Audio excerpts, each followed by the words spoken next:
आदाब, खास बात तेलंगाना में आप सभी का खैर मकदम। मैं हूं सैयद अहमद जिलानी। नाजरीन, इस हफ्ते हम बात करेंगे तीसरी लहर और लॉकडाउन के इख्तिताम पर।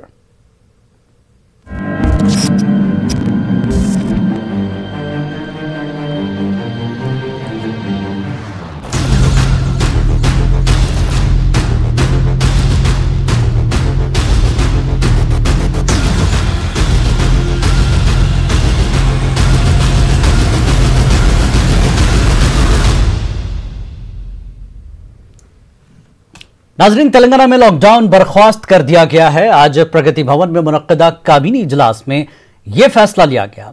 तेलंगाना में कोरोना के केस कम दर्ज हो रहे हैं मगर पूरी तरह से काबू में नहीं है। इसके बावजूद हुकूमत ने लॉकडाउन को खत्म कर दिया है। माहिरीन के मुताबिक कोरोना की तीसरी लहर भी आने वाली है। कोरोना की तीसरी लहर से निपटने के लिए केसीआर हुकूमत की जानिब से ऐसे कोई इंतजामात नजर नहीं आ रहे हैं। पड़ोसी रियासत आंध्र प्रदेश में 7 साल से कम उम्र बच्चों के वालिदैन को भी, जो कि कम उम्र सरपरस्त हैं, उनको भी कोरोना का वैक्सीन दिया जा रहा है। एम्स के चीफ रणदीप गुलेरिया ने बताया कि अंदरून 6 से 8 हफ्ते मुल्क में कोरोना की तीसरी लहर दस्तक दे सकती है। कोरोना की पहली लहर से हुकूमत ने कोई सबक नहीं लिया, जिसकी वजह से दूसरी लहर में ज्यादा अमवात हुई। कई अस्पतालों में बेड्स की किल्लत थी, ऑक्सीजन भी वक्त पर नहीं मिल रहा था। लॉकडाउन को खत्म करने से मुताल्लिक जो फैसला लिया गया है वो किस हद तक सही है? लॉकडाउन खत्म करना और साथ ही ये फरमान भी जारी कर दिया गया कि तमाम तालीमी इदारे भी 1 जुलाई से खोले जाएंगे। आखिर इतनी जल्दी क्या है, जबकि माहिरीन लगातार कह रहे हैं कि तीसरी लहर बच्चों के लिए खतरनाक साबित हो सकती है। क्या तालीमी इदारों का सरकार पर कोई दबाव है? फीस तो वैसे भी स्कूल कॉलेज इंतजामिया ले ही रहा है। फीस के मामले में सरपरस्तों को बख्शा नहीं जा रहा है। इस पूरे मामले पर बातचीत के लिए हमारे साथ आज होंगे टीआरएस पार्टी के तर्जुमान श्रीधर रेड्डी और कांग्रेस तर्जुमान शुजात अली साहब, डॉक्टर संजीव सिंह यादव जो कि इंडियन मेडिकल एसोसिएशन के रियासती नायब सदर हैं। तमाम मेहमानों का हम खैर मकदम करते हैं। फिलहाल हमारे साथ संजीव यादव साहब और शुजात अली साहब जुड़ चुके हैं। आप दोनों का खैर मकदम है। संजीव यादव साहब, जिस तरह से सरकार ने कहा कि हम शोबे सेहत से जानकारी लेकर या तमाम चीज़ें डिस्कशन के बाद ये तय की गई कि लॉकडाउन खोला जाए। फिलहाल लॉकडाउन खत्म कर दिया गया तेलंगाना में, और दूसरी बात तालीमी इदारों को खोलने की भी बात आई है। कैसे देखते हैं इस लॉकडाउन के अख्तिताम को, यादव साहब? देखिए, तेलंगाना में वैसे ही पहले से केसेस कम थे जी, जहाँ तक आंकड़े बता रहे थे, बट वो जो मेजर केसेस जो आए हैं वो बॉर्डरिंग स्टेट्स जैसे महाराष्ट्र है, कर्नाटक है, ऐसे स्टेट से ये केसेस आने की वजह से तेलंगाना में केसेस बढ़ गए। ठीक, अभी जो रिपोर्ट्स मिल रहे हैं वो रिपोर्ट्स के हिसाब से ये पता चल रहा है कि टेस्टिंग में भी ओनली 5 to 8% पॉजिटिविटी निकल रहा है, बाकी के सारे नेगेटिव है जी। और जहाँ तक मेरा अंदाज़ा है, जहाँ तक मैं हॉस्पिटल से ताल्लुक़ रखता हूँ, तो मेरे को ये पता चला है कि काफ़ी हॉस्पिटल में खाली 5 to 10% ऑक्यूपेंसी है, कोरोना के केसेस कम हुए हैं जी। तो इस नतीजे पे पहुंचने के बाद में गवर्नमेंट ने जो डिसीजन लिया वो तो ठीक है, बट और एक पॉइंट जो है, इंडिया में जो डिस्कशन चल रहा है थर्ड वेव का जी, इसके लिए ये बोलते हैं कि बच्चों को ज़्यादा होगा, तो बच्चों के लिए भी अभी नीलोफर हॉस्पिटल में तकरीबन 2000 बेड करने का जो इंतजाम चल रहे हैं। वो एक ही हॉस्पिटल है निज़ाम तेलंगाना में जी, जो सिर्फ बच्चों का इलाज पीडियाट्रिक इलाज में है।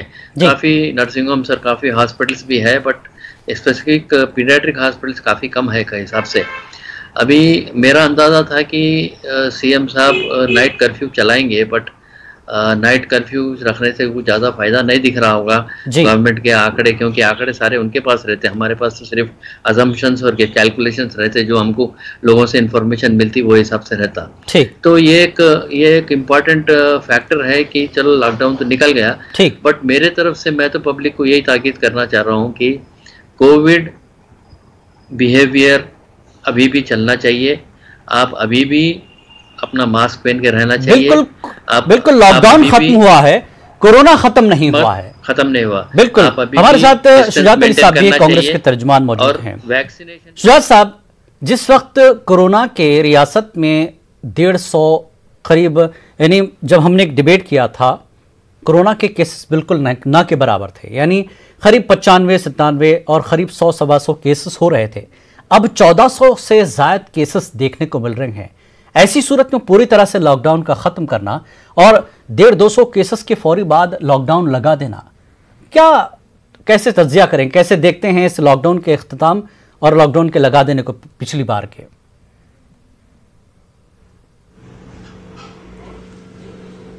जिलानी साहब, मैं इसको इंतहाई गैर दानिशमंदाना इक़दाम समझता हूँ, क्योंकि कोई तैयारी नहीं हुई है थर्ड वेव के लिए और आप 1400-1500 केसेस के होने के बावजूद आप लॉकडाउन निकाल रहे हैं, तो इसमें कोई अक्लमंदी मुझे नहीं दिखाई दे रही है। अभी ताज़ा तरीन इत्तला ये है कि 50,000 वैकेंसीज पूरे तेलंगाना में डॉक्टर्स और पैरामेडिकल स्टाफ के हैं। अगर आप लॉकडाउन का फायदा उठाते हुए ये अपॉइंटमेंट्स कर लेते होते तो हम कह सकते थे कि हाँ, स्टेट गवर्नमेंट ने बहुत बड़ा काम किया है, 50,000 लोगों का अपॉइंटमेंट किया है। कई हमारे सरकारी दवाखाने हैं जहां पर डॉक्टर्स नहीं हैं, जहां पर कंपाउंडर्स नहीं हैं, नर्सेस नहीं हैं। ये फिर किस बुनियाद पे आपने लॉकडाउन निकाल दिया? क्या आपको कौन सी ऐसी रिपोर्ट मिली थी? क्या क्या करना चाह रहे थे आप? समझ में नहीं आया। अभी मैं बाहर निकला था, कुछ लोगों से मुलाकात मेरी हुई, कुछ बच्चियों से, कोई औरतों से, कुछ जो है दोस्तों से, अहबाब से और आम शहरियों से मेरी बातचीत हुई, मुलाकात हुई। तो वो लोग भी हैरत का इजहार कर रहे थे कि समझ में नहीं आता कि ये क्यों किया गया। खैर, अब कर दिया गया है तो मेरे दिमाग में 3 बड़े इंपॉर्टेंट अल्फाज हैं, उसके ऊपर सख्ती से अमल किया जाए तो हम केसेस को और भी कम कर सकते हैं। एक तो एक टेस्टिंग हो, ट्रैकिंग हो और ट्रीटमेंट हो। ये 3 अगर अल्फाज को हम प्रैक्टिकली जो है अपनी जिंदगी में जारी और सारी करते हैं तो मैं समझता हूं कि काफी हद तक फायदा होगा। मैं सियासी रंग देना नहीं चाहता किसी भी चीज को, लेकिन बगैर अरेंजमेंट के तीसरी जो है लहर को हम कैसे फेस करेंगे, ये बहुत इंपॉर्टेंट है। और दूसरी बात, इंजेक्शन हमको मिल चुके हैं, वैक्सीनेशन हमको मिल चुके हैं, लेकिन लोगों को कहाँ मिल रहे हैं? लोग घंटों इंतजार कर रहे हैं कि इनका सेकंड जो डोज है वैक्सीनेशन का वो मिल जाए, वो नहीं मिल रहा है। तो ये बहुत ही शर्म की बात है। मैं सियासी रंग देना नहीं चाहता, लेकिन इसको शर्मनाक ही कहूंगा, क्योंकि बगैर वैक्सीनेशन के स्टॉक के आप ये कैसे सोच रहे हैं कि आप कामयाब होंगे? तो मेरी नजरों में ये कोई दानिशमंदाना इक़दाम नहीं है। ठीक है डॉक्टर संजीव सिंह, क्या तीसरी लहर के लिए तेलंगाना रियासत और उनका जो मेडिकल का शोबा है, हेल्थ डिपार्टमेंट तैयार है उसके लिए? क्योंकि एक तो लॉकडाउन आप खत्म कर रहे हैं, 1400 के करीब केसेस अभी भी हैं, कई हजार एक्टिव केसेस अभी भी मौजूद हैं, वैक्सीनेशन पूरी तरह से मुकम्मल नहीं होता है और फिर आप तालीमी इदारे भी खोलने की तैयारी में हैं। कितनी तैयारी सरकार की तरफ से आपको नजर आती है और सरकारी अस्पतालों की कितनी तैयारी आपको नजर आती है? देखिए, तैयारी आप कितनी भी करिए जी, तैयारी का मतलब ये नहीं कि आप आएंगे केसेस को संभालेंगे, क्योंकि ये जो कोविड बैक्टीरिया, कोविड वायरस है, ये आर्टिफिशियली इंटेलिजेंट वायरस है। इसमें अपने जो चेंजेस हो रहे हैं, जो म्यूटेशंस हो रहे हैं, जिसके वजह से ये वीक तो हो रहा है, बट ये इन्फेक्शन काफ़ी हद तक इन्फेक्शन फैलाने की कैपेसिटी को बढ़ा रहा है जी। आप तैयारी कितनी भी कर लो, इसके साथ, ये पैंडेमिक के साथ लड़ने के लिए आपको डे टू डे स्टेप्स लेना पड़ेगा। एकदम आप बेड्स हो रहे हैं रेडी, बिस्तर होने का मतलब ये नहीं कि सब कुछ ठीक हो जाएगा, कि इसको क्या ज़रूरत पड़ेगी, क्यों ऑक्सीजन की किल्लत हो गई थी, क्यों हुई थी, इसके बारे में अपन डिस्कस करना वेस्ट है। बट एक टाइम आया था कि ऐसा लग रहा था कि अपनी ज़िंदगी अपने हाथ में नहीं है। आगे में क्या म्यूटेशन होने वाला है, आगे में क्या है, इसके बारे में साइंटिस्ट को ही पता नहीं है। गवर्नमेंट सिर्फ मटेरियलिस्टिक रेडी कर सकती है, बट प्रैक्टिकली स्पीकिंग इसके बारे में इतना ज़्यादा कंफ्यूजन है कि ये रेडी करने की बात जो कर रहे हैं, कभी भी कोई भी गवर्नमेंट रेडी नहीं है। आप कहीं भी देख लो, health infrastructure all over the world totally टूट गया है, क्योंकि इस पे कभी भी आपने, कोई भी गवर्नमेंट ने आज तक पैसा नहीं लगाया। आप जीडीपी के हिसाब से आप 1% 2% पे है, 7-8% जीडीपी का इनकम लगाना चाहिए था हेल्थ के ऊपर। हेल्थ को ठीक करने के लिए कुछ भी नहीं करी, कोई भी गवर्नमेंट नहीं करी है। ये सेंट्रल गवर्नमेंट का काम है, स्टेट गवर्नमेंट का काम है। ये जो जीडीपी का जो पैसा लगा के आपका हेल्थ इंफ्रास्ट्रक्चर, सैनिटेशन, ये सब चीज़ के ऊपर कहाँ पे आपकी नज़र पड़ी अभी तक? आप बिल्डिंग बना रहे हैं, जहाँ बोले वहाँ बना दे रहे हैं, प्लानिंग नहीं है, हर चीज़ की कमी है। तो ये एक बहुत लंबा डिस्कशन है, बट बिल्कुल इसको सेट करने के लिए मेडिकल फील्ड ऑलवेज रेडी है। हम IMA के तरफ से, डॉक्टर्स के तरफ से, हम चीज हमारी जान को लगा के भी हम लड़ने के लिए तैयार है। नहीं, डॉक्टर तो जान लगा रहे हैं, जान दे चुके हैं कई डॉक्टर्स। एम्स के जो डायरेक्टर हैं डॉक्टर संजीव सिंह जी, उनका कहना है, रणदीप गुलेरिया साहब का, कि 6 से 8 हफ्ते में हम तीसरी लहर का सामना कर सकते हैं और वो बच्चों के लिए बड़ी खतरनाक है।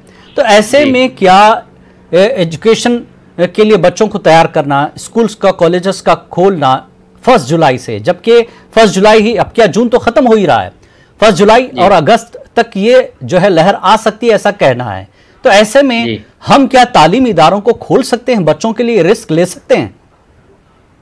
आई थिंक अभी और थोड़े दिन वेट करना जरूरी है जी। फिर भी ये 10 दिन के अंदर अपने को पता चल जाएगा कि सेकेंड वेव, अगर आप समझ रहे हैं कि 2-4 हफ्ते में आएगा, तो ये सेकेंड वेव की जो वेटिंग चल रही है उसमें अपने को क्लियर हो जाएगा। मेरे ख्याल से ये कैबिनेट मीटिंग फिर से करना पड़ेगा, फिर उसके बाद डिसीजन लेना पड़ेगा कि आगे स्कूल करना चाहिए। तो टेंटेटिव अनाउंसमेंट है, ये परमानेंट नहीं है।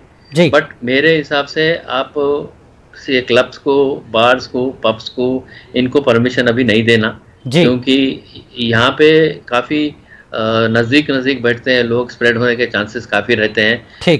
जनरल लाइफ चलने दीजिए, बट ये इम्पोर्टेंट जो अनइम्पॉर्टेंट चीज़ें उसके ऊपर परमिशन नहीं दिए तो अच्छा रहता गवर्नमेंट। बिल्कुल, अभी बहुत सी चीज़ें अभी सोचने की ज़रूरत है। हमारे साथ TRS पार्टी के तर्जुमान श्रीधर रेड्डी भी जुड़ चुके हैं, उनको भी जोड़ रहे हैं। श्रीधर जी, आपका भी स्वागत है। सरकार ने लॉकडाउन खत्म कर दिया, तीसरी लहर का इंतजार अभी नहीं किया गया है। लोगों को लग रहा था कि कुछ वक्त बढ़ा दिया जाएगा या नाइट कर्फ्यू रहेगा। सरकार बहुत कुछ इसी तरह से, पिछले कदम जिस तरह से उसने उठाए उसी तरह का कदम उठाते हुए जनता के फेवर में कुछ ऐसी बात कही, लेकिन सरकार ने पूरी तरह से लॉकडाउन खत्म कर दिया है, पूरी तरह से एक आजाद। लॉकडाउन तो आपने खत्म किया, लेकिन कोरोना खत्म नहीं हुआ। क्यों सरकार ने यह स्टेप लिया है? श्रीधर जी। कोरोना वैसे तो अभी खत्म होने वाला नहीं है, और 1 साल 1.5 साल रहेगा इसका पूरा इम्पैक्ट खत्म होने, जब तक जैसा एक्सपर्ट्स जो बता, पहले जैसा स्वाइन फ्लू का इम्पैक्ट था, जैसा वो खत्म होने, वीक होने को टाइम लगेगा जी। मगर जो केसेस कम हो गए तेलंगाना में, सिचुएशन कंट्रोल में आ गए, जो हॉस्पिटल में होने वालों का या ICU बेड्स या ऑक्सीजन बेड्स पूछने वालों का संख्या बहुत कम हो गई। इसके मामले, ये मामले पूरे देखते हुए जी गवर्नमेंट ने कैबिनेट में डिस्कशन करके जी अभी पूरे रोजगार के ऊपर प्रॉब्लम हो रहा है, और छोटे जो कंपनियां हैं, बिजनेसेस है, और जो रोजाना जो काम करके उसका रोजगार कमाते हैं, इन लोगों को प्रॉब्लम आ रहा है। को हम लोग कोविड के जो निबंधन है उसको लोग फॉलो करते हुए, ये सोशल डिस्टेंस हो या मास्क पहनना हो, गैदरिंग नहीं करना है, क्राउडिंग नहीं करना है, ये सभी जो नियम है, निबंधन है, इसको हम लोग सभी लोग फॉलो करते हुए जी अपना खुद का देखभाल करते हुए हमारा काम धंधा करना चाहिए और अपना जिंदगी आगे बढ़ना चाहिए जी। तो महीनों तक हम लोग ये लॉकडाउन ऐसे कंटिन्यू करते नहीं जाएंगे। तो पूरा एक हेल्थ डिपार्टमेंट के तरफ से रिपोर्ट लेने के बाद, कैबिनेट में डिस्कस होने के बाद मुख्यमंत्री जी ने ये डिसीजन लिया है, और सभी लोग इसका मदद करना है। और पूरे जनता से हमारा भी ये अपील है, आप जैसा बोले, कोरोना पूरा गया नहीं है, हम लोग उसके साथ जीना पड़ेगा, और जितना हम लोग अपने तरफ से जो प्रिकॉशंस लेना है वो लेना है। और अभी मैंने कांग्रेस की बात सुनी और डॉक्टर साहब की भी बात सुनी। कांग्रेस मतलब सब जानते हैं, इसको पूरा एक सोल्यूशन है वैक्सीनेशन, और वैक्सीनेशन के मामले में तेलंगाना स्टेट में अभी तक 80 लाख वैक्सीन डोसेस का जो दिए हैं अभी तक, और एक 2 महीने में हम लोग 1 करोड़ से ज्यादा वैक्सीनेशन करेंगे जरूर जी। और पूरे अपने 2 करोड़ 75 लाख की वैक्सीन डोसेस की जरूरत है, और हम लोग करेंगे 1 अप्रैल, मतलब ये अक्टूबर तक। वो एक अंचना एक है, बोलने का क्या मतलब है इसमें, हम सभी लोग तो करेंगे। आप ये तो आप करने की बात कर रहे हैं। शुरू में कहा जा रहा था कि वैक्सीनेशन ही एक रास्ता है, जब मुकम्मल वैक्सीनेशन नहीं होता तब तक जो है इस तरह की पाबंदियां होनी चाहिए। अगर आप नाइट कर्फ्यू रखते या शाम 6 से या 8 बजे से जो मामला था, क्योंकि पड़ोसी रियासत आंध्र प्रदेश में, अब देखिए नेक्स्ट उन्होंने जो स्टेप लिया है वो 6 बजे तक की छूट अभी तक दी है। तो पड़ोसी रियासत इतना प्रिकॉशन ले रहा है, तो फिर आप इतनी ढिलाई क्यों बरत रहे हैं, जबकि अभी भी 1400 के करीब मामले आ रहे हैं रोजाना? नहीं, रोजाना कम हो गया और भी कम होते जाएंगे जी। और एक तरफ से वैक्सीनेशन भी बढ़ा दे रहे हैं। और देखिए, ऐसे महीनों तक हम लोग कंटिन्यूअसली लॉकडाउन करके पूरा इकोनॉमी कोलैप्स हो जाएगा, एम्प्लॉयमेंट कम होते जाएगा और गवर्नमेंट या प्राइवेट इनकम सब कम होते जाएंगे। तो लोग ये सीखना है, आम जनता सभी लोग, हम लोग ये पालन करना है कि कोविड के जो निबंधन है, नियम है, उसको हम लोग फॉलो करते हुए हमारे जॉब हो, व्यापार हो, व्यवहार हो, सभी करने से हम लोग इसको अच्छी तरह से हमारा रेगुलर कार्यक्रम कर सकते हैं। नहीं श्रीधर जी, नाइट कर्फ्यू से सरकार को क्या नुकसान है? देखिए, नाइट कर्फ्यू वैसे भी मैक्सिमम पॉपुलेशन रात में कम ही रहेंगे और जो छोटे छोटे एमएसएमएस में काम होगा, इधर उधर होगा, उसको एक तरीके से काम करने के लिए परमिशन दे देंगे। बाकी आम जनता से विनती है जी, लॉकडाउन किया है, लॉकडाउन ने गवर्नमेंट ने उठाया है, मगर थोड़ा बहुत इसका इम्पैक्ट रहेगा तो पब्लिक उसके ऊपर थोड़ा रेस्ट्रिक्शन रहना चाहिए। ठीक है, ये का इरादा है। ठीक है शुजात साहब, श्रीधर रेड्डी को आपने सुना कि सरकार की मईशत और आम आदमी की जो माशी सूरत हाल है उसको बेहतर करने के लिए कोरोना के साथ जीने की तरगीब दे रही है सीधे तौर पर।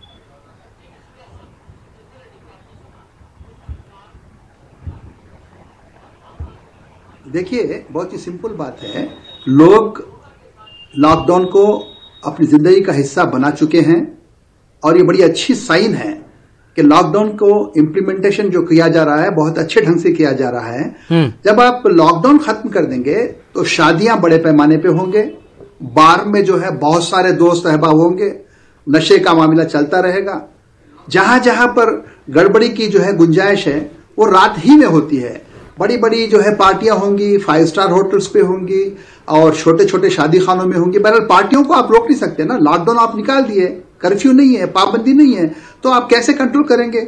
और ये बीमारी फैलती है 2 मीटर के दायरे में अगर लोग हों, मास्क ना हो और कोई छींक देता है तो ये बीमारी फैलती है। तो इस बीमारी को कैसे रोकेंगे आप? लॉकडाउन अगर होता है तो बहुत बड़ा फर्क पड़ता। लॉकडाउन ही की वजह से हम केसेस को कम करने में कामयाब हुए हैं। तो एक इंतहाई परफेक्ट किस्म का फैसला है अगर हम लॉकडाउन को कंटिन्यू करते हैं। अब जो फैसला हुआ है वो गैर दानिशमंदाना है।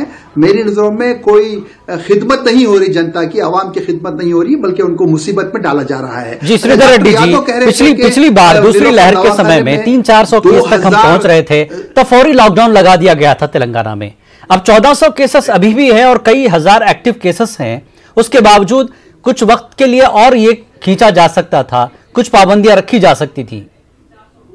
देखिए, आपने पूरे पिछले हफ्ते से जब आप देखें तो जी एक्टिव केसेस आ रहे हैं, मगर जो हॉस्पिटलाइजेशन है, जो पैनिक था पिछले महीने में जो है, उतना अभी नहीं है। गवर्नमेंट हर चीज को एग्जामिनेशन करने के बाद ही ये निर्णय लिया है। और इसका मतलब ये नहीं है आप हजारों के पैमाने पे आप शादी करो या पॉलिटिकल मीटिंग करो या कोई कल्चरल इवेंट करो। हमारे कांग्रेस के भाई साहब ने ऐसा बता रहे, वो गलत है। जो गवर्नमेंट ये अनलॉक करने के बाद जो निबंधना है, जो रेस्ट्रिक्शंस रहेगा, उसके ऊपर एक आपको सर्कुलर आएगा। और पहले जो है शादी के लिए या कोई मौत के इसमें दूसरी जगह आप लोग इकट्ठा होंगे, उसके लिए मेरे ख्याल से थोड़ा बहुत पाबंदी रहेगा, उसको कायम करके रखेंगे। अब सभी लोग उसको फॉलो करना है। इसका देखिए श्रीधर रेड्डी जी, देखिए अब कल से डिस्ट्रिक्ट्स का जो है विजिट करेंगे सीएम केसीआर, दौरा करेंगे। लाजमी बात है सीएम की विजिट होगी तो कई हजारों लोग वहां मौजूद होंगे, तो कैसे रोकेंगे? क्या ये एक तरह की अपने लिए भी सहूलत पैदा की जा रही है कि हम भी अपनी पॉलिटिकल काम करते रहेंगे, लोग अपना काम करते रहेंगे, लोगों को उनके हाल पर छोड़ दिया जाए? नहीं, गलत बात है। कल अगर सीएम साहब डिस्ट्रिक्ट में जाएंगे, कोई अभी कल जा रहे हैं, गांव में जा रहे हैं जहां उसका जो उसको लिए थे पहले कंप्लीट ने, तो वहां पर मीटिंग होगा। मगर जो भी जहां भी मीटिंग चलेगा सीएम साहब के, वो कोविड के नियम के अनुसार रहेगा। कोविड का नियम के बगैर कुछ काम नहीं होगा। ठीक, आप इसको समझना चाहिए। और मैं आपसे विनती भी, एक गवर्नमेंट या कोई डॉक्टर, कोई पुलिस ये लोगों का काम नहीं है, उन लोगों का काम नहीं, थोड़ी नहीं है, ये हम सभी लोगों का जिम्मेदारी है। खुद का देखभाल भी करें, हमको अपना पर्सनल रेस्टोरेंट भी रहना चाहिए। बिल्कुल, अगर ठीक है आपने परमिशन दे दिया, अनलॉक कर दिया, हमारा जो आपने पहले बोला था ना, लोगों की जिंदगी, लोगों की पूरे जो जीवन पूरा अटका हुआ है, प्रॉब्लम हो रहा है, इनकम्स कम होते जा रहे हैं, कंपनियां पूरे बंद हो जा रहे हैं, तो महीनों तक लेके हम लोग इसको बंद नहीं कर सकते। तो एक डिसीजन लिया है, एक्टिव केसेस भी कम होते जा रहे हैं, पैनिक कम हो गया, और थर्ड वेव भी आते बोल के बोल रहे हैं जी, एक 6-8 वीक्स में जी, और वो टाइम 18 एज से कम जो उम्र है उन लोगों को आते बोल के बोल रहे हैं। हर चीज को लेके हम लोग थर्ड वेव के लिए प्रिपेयर्ड भी हैं जी, और करंट सिचुएशन में इसको पूरा कंट्रोल करने के लिए हर काम गवर्नमेंट कर रही है। ठीक है, इसका मैं बता रहा हूँ, इसका मतलब ये नहीं है कि लोग बड़े संख्या में रोड में आ जाए, बार में जाए, होटल में जाए। नहीं, अब जब सब कुछ खोल दिया गया, सरकार की तो पाबंदियां हट गई, लोग तो नहीं करेंगे। देखिए, क्योंकि पिछले लहर में भी हमने देखा। डॉक्टर संजीव सिंह जी, आप हमारे साथ जुड़े हुए लगातार, क्योंकि आप इस चीज को बहुत करीब से आपने देखा है। डॉक्टर साहब, पिछले साल भी स्कूल खुले थे, ठीक है, पहले आपने 9th और 10th को खोला, फिर उसके बाद 6 to 10th आपने खोला। एक महीने में हालत इतनी खराब हुई कि फिर लॉकडाउन लगाना पड़ा, फिर स्कूल बंद कर दिए गए। तो ये 1 जुलाई से जो स्कूल खोलने की बात हो रही है, तो कैसे देखते हैं आप, किस तरह की जो है लोगों को हिफाजत खुद के तौर पे अब करनी पड़ेगी? सरकार की तरफ से श्रीधर रेड्डी तो यही बोल रहे हैं कि अब ये आम आदमी की जिम्मेदारी है, सरकार ने तो आपके लिए सहूलत के लिए खोला है, लेकिन कोरोना के साथ जीना आप ही को है। देखिए, मैं इसके पहले भी बताया हूं, अभी और 10 दिन बाकी है जी। गवर्नमेंट का डिसीजन है कि 1 से कॉलेज और स्कूल खुलेंगे जी। अभी 5-6 दिन के अंदर अपना सिस्टम थोड़ा क्लियर हो जाएगा, अपने को और थोड़ा इन्फॉर्मेशन मिल जाएगा कि ये वायरस की बढ़ोतरी हो रही है या ये वायरस कम होने वाला है। तो क्या ये सरकार की तरफ से एक ट्रायल लगता है आपको?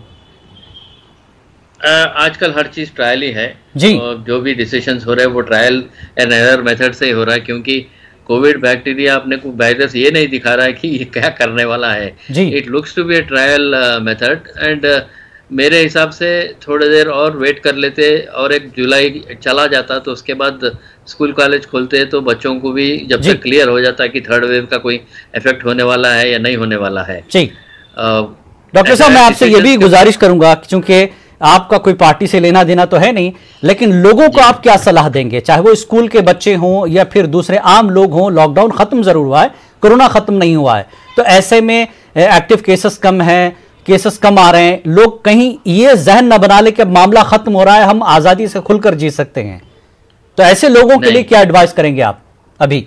नहीं, ऐसा है, सबको एडवाइस है, ना बच्चों को, ना बड़ों को, ना छोटों को, सबको एडवाइस है कोविड अप्रोप्रिएट बिहेवियर, मतलब कोविड के हिसाब से जो आपको अभी तक सिखाया गया है लास्ट अप्रैल से अभी तक, उसकी पाबंदी आप ज़रूर करिए। आपका मास्क लगा के रखिए, किसी को छींक खांसी बुखार हो तो उसके नज़दीक मत जाइए, डिस्टेंस मेंटेन करिए। मैं भी जब स्कूल खुल जाए इत्तेफाक से, कुछ ना हो तो बहुत अच्छी बात है, अगर कुछ हो भी गया तो ये डिस्टेंस मेंटेन करके स्कूल में जो खचपिच भरा रहता वो भरे को आप जरा तोड़ के अलग अलग क्लास बना के क्लास चलाने की कोशिश करिए। ये भी कर सकते कि आप 2 घंटे के लिए 8, 9, 10 कर लिए, फिर 2 घंटे के लिए 7, 6, 5 ऐसा करते करते स्कूल में आना जाना जो है उसको मेंटेन करके आप करके रखें तो मोस्ट प्रोबेबली कोविड बिहेवियर में बहुत तब्दीली आएगी। शिफ्ट वाइज स्कूल चलाया जा सकता है, एक शिफ्ट सुबह की और दूसरी शिफ्ट दूसरी क्लास चलाने से स्प्रेड होने के चांसेस काफ़ी कम हो सकते हैं।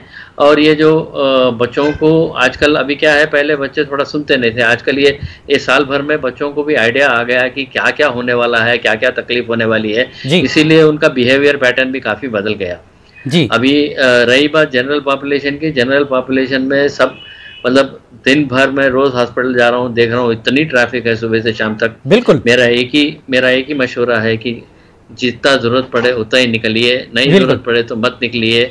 आपको हर चीज आजकल ऑनलाइन मिल रही है, हर चीज आ रहा है घर को, ठीक है। सिर्फ जैसे खुल गया तो चलो मैं बाहर जाऊंगा, ये करने की कोशिश मत करिए। काफी अपने आप को एहतियात से रखिए, क्योंकि इसका प्रॉब्लम ये है, ये बीमारी आने के बाद में ठीक हो जाओगे मगर पोस्ट कोविड कॉम्प्लिकेशंस काफी दिख रहे हैं आजकल। बिल्कुल लंग्स में काफी इफेक्ट हो रहा, नर्व्स में काफी इफेक्ट। बिल्कुल एहतियात अभी भी बेहद जरूरी है। तेलंगाना में लॉकडाउन जरूर खत्म हुआ है, पाबंदियां जरूर खत्म हुई हैं, लेकिन कोरोना खत्म नहीं हुआ।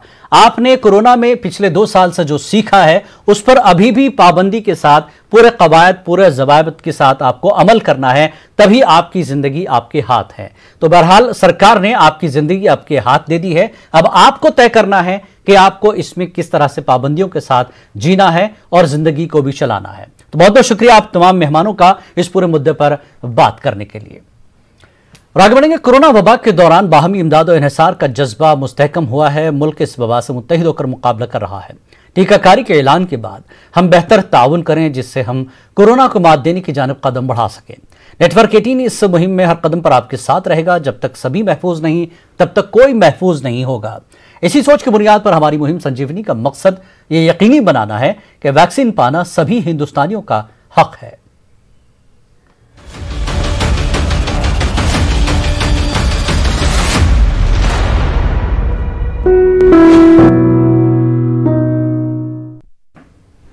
न डरिए न डराइए, सच जानिए और वही बताइए। प्लीज अफवाह मत फैलाइए। वैक्सीन ही है संजीवनी, उसे अपनाइए। और यही काम कर रहा है नेटवर्क 18, जो फेडरल बैंक के साथ मिलकर वैक्सीनेशन को लेकर बेदारी मुहिम चला रहा है, जिसका नाम है संजीवनी, ए शॉट ऑफ लाइफ। और काम है बेदारी के जरिए कोरोना को मात देना। टीका लगा, वो जरा टीका लगा, जब अपनी बारी आए टीका लगा। हो ये जो ढाल सी है वो कमाल सी है, संजीवनी आई यहाँ। टीका लगा, वो जरा टीका लगा, वो जरा टीका टीका टीका टीका लगाया क्या? जीन्स पैंट या सलवार, हांगकांग या हरिद्वार।